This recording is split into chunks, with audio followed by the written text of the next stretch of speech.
Hello, this is Christina Mattis, and you are about to view and listen to a brief presentation on active reading. While you read, there is a difference between active and passive reading.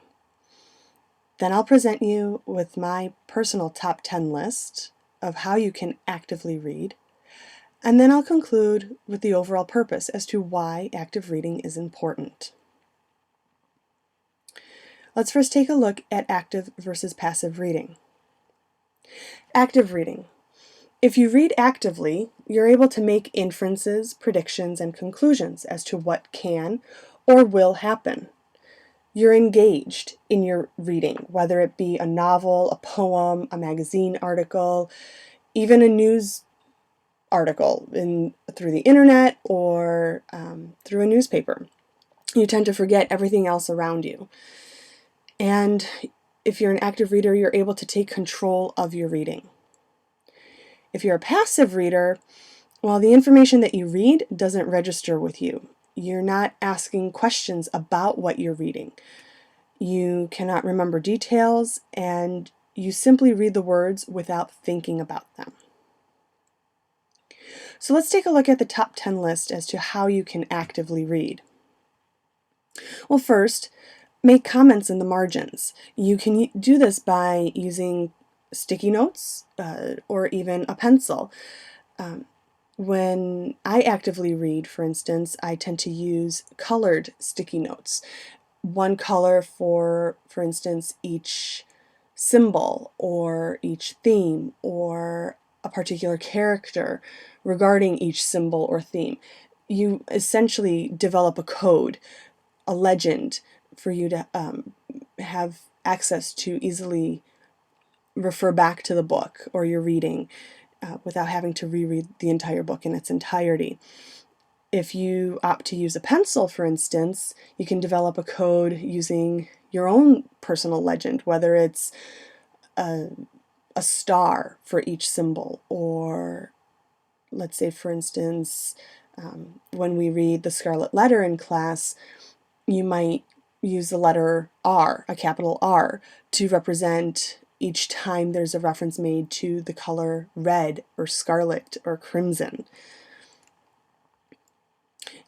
Ask yourself questions about the reading. What does this mean? Why is the author writing about this? Visualize the characters, the setting, the events. How do things look? How are people dressed? What is the noise level like? Can you imagine that? Note what surprises you.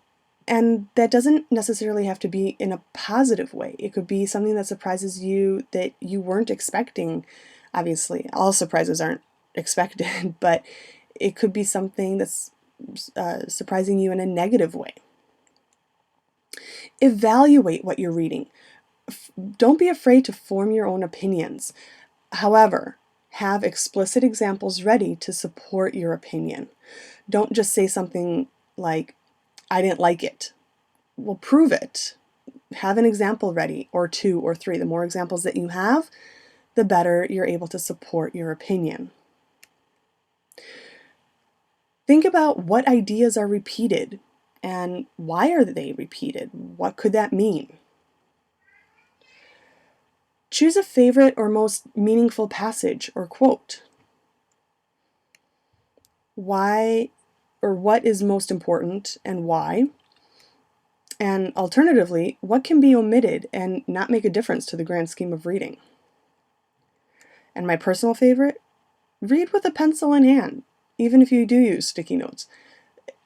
You can underline that way, you can circle words that you may not understand or words that jump out at you and you think that's a great way to describe something. And it's also a great reminder to be an active reader.